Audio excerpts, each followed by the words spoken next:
kejahatan Israel. Nah, jadi pada minta hormat, kejahatan-kejahatan itulah kebodohan Israel tadi dalam bidang sosial.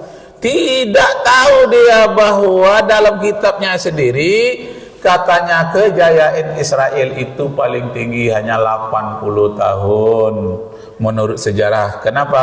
2 generasi. 1 generasi itu 40 tahun, 2 generasi 80 tahun. Setelah itu habis kalau mereka tidak mau menyatu secara sosial dengan sesama masyarakat Palestina. Mereka tidak mau berbaur. Yahudi ini bukan saja tidak mau berbaur dengan masyarakat Palestina, Gaza, mereka pergi ke Jerman juga tidak mau berbaur dengan orang-orang Nazi Jerman. Mereka ke Rusia tidak mau berbaur dengan orang-orang Rusia. Mereka pergi ke Amerika pun tidak mau berbaur dengan orang Amerika. Mereka ini namanya eksklusif. Kalau inklusif itu menerima datang yang lain kepada kita. Dia eksklusif. Dia keluar dari pergaulan umum. Nah, itu kemarin sudah saya ceritakan. Kalau dia mau naik taksi, sampai hampir setengah hari dia nunggu itu nggak berangkat-berangkat. Padahal taksi banyak mau berangkat ke tempat tujuannya, nggak mau. Ditanyalah, kenapa Anda hampir setengah hari nggak berangkat-berangkat? Belum ketemu dengan taksi orang Yahudi katanya. Kami hanya mau berangkat dengan taksi orang Yahudi. Tak mau dia berbagi rezeki walaupun hanya sewa taksi dengan orang di luar Yahudi. Tak mau berbagi. Nah, inilah yang menyebabkan mereka terisolir, terbuang, tercampak dimanapun mereka berada. Kenapa mereka tidak mau berbaur? Karena katanya yang di luar Yahudi itu namanya ghayyin. Itu orang ghayyin itu artinya orang luar. Jadi kalau ghayyin itu orang luar tidak boleh. Kalau dia orang Yahudi asli, number 1 in the world, nomor wahid fid dunia. Dia merasa yang terpilih di dunia, nomor 1 di dunia. Dari mana dia dapat kesombongan? Ana khairum minhu. Kami ini lebih baik daripada yang lain-lain. Itu titisan bisikan dari iblis ketika disuruh menghormati Adam. Berbaurlah iblis dengan Adam. Berbaik-baik kan sama-sama aku yang ciptakan. Oh enggak. Kenapa? Saya lebih baik daripada Adam. Adam diciptakan dari tanah yang hina, sedangkan aku diciptakan dari api. Unsur api lebih mulia daripada unsur tanah. Aku tak sudi, gak usah ya katanya, gak sudi aku berkenalan denganmu. Maka dia tidak mau tahu dengan orang lain. Itu roti-roti kalau di Jerman itu dia kan menguasai bank itu seluruhnya di Jerman. Makan rotinya bertimbun-timbun banyak sekali, sementara orang Jerman waktu itu susah makan roti. Anak-anak Yahudi itu ini roti semalam walaupun masih bagus dibuang. Nah, yang buangan-buangan roti yang masih bagus itu itulah diambil oleh Hitler waktu kecil. Dendamlah dalam hati Hitler. Itulah bahayanya Yahudi katanya. Kenapa? Roti yang begitu bagus saja dibuang, bukan dikasih sama orang, enggak, dibuang ke selokan kemana-mana. Mengasih sama orang enggak mau dia, lebih baik dia membuangnya daripada dia bersedekah. Tidak mau dia. Alangkah kejamnya Yahudi.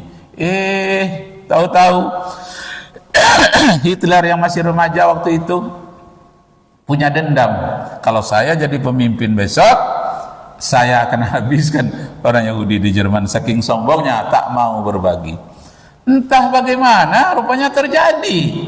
Yang dihayalkan oleh Hitler, ternyata dia pegang tampuk kepemimpinan tertinggi, jenderal tertinggi di kalangan Nazi. Waktu itulah dia kumpulkan orang-orang Yahudi ini, 6.000 orang satu gudang, 6.000, 2.000 orang satu gudang. Dia semprot dengan gas beracun, mati beribu-ribu orang. Nah, lalu disisakannya beberapa orang, berapa ratus orang sisakan. Nah, ini jangan bunuh lagi, biarlah, tapi jangan dia di Jerman, disuruh dia berangkat ke negeri lain. Kok nggak kau habisi? Kan bisa, senjatamu banyak, gasmu banyak, tentaramu banyak. supaya nanti dunia tahu di belakang hari. Kepada sisanya itu dunia akan bertanya, ya Hitler kah yang kejam atau Yahudi yang kejam? Nanti dunia akan tahu bagaimana tentang Yahudi. Mereka yang akan bercerita. Ternyata benar, setelah dia berangkat dengan kapal dari Jerman ke Palestina, seluruh dunia nggak ada yang menampung, Palestina lah yang menampung. Palestina yang sudah sudi menyampungnya, hai saudaraku, kasih makan, kasih tempat, malah orang Palestina diusir dari rumahnya sendiri dengan alasan ini punya nenek moyangku 6.000 tahun yang lalu. Masya Allah, terusirlah, mengungsi. Pada 1448 orang Palestina menjadi namanya Holocaust. Holocaust itu terusir dari tempat tinggalnya sendiri. Tahun 48 di saat merdekanya pertama kali Israel, merdekanya itu bukan karena konstitusi undang-undang dasarnya Palestina, tapi karena pengumuman reklamasi begitu saja sepihak dengan presidennya yang pertama namanya Ben Gurion. Jadi itulah sebabnya lapangan udara pertama di Israel itu namanya lapangan Bandara Ben Gurion. Dialah yang presiden pertamanya. Nah, jadi pemirsa hormat, kejahatan mereka baik di Eropa, baik di Rusia maupun di Amerika, tak tahan juga orang Amerika ini. Trump tuh sampai nangis dia, nggak tahan aku digelitik terus sama Iran, sama Netanyahu nih. Perangilah. Minta biaya ke Arab, ke Saudi Emirat yang senjata dari Israel. Pergilah, peranglah wahai Amerika. Tentaranya banyak melawan, nggak mau, menangis Trump. Apalah caranya kok? Kalau kita terus, ini akan bentrokan masyarakat internasional. Nggak terus, digelitik terus oleh Iran dari belakang, oleh Israel, oleh Netanyahu. Kenapa dia bisa menggelitik dari belakang, menghasut dan memotivasi si Trump?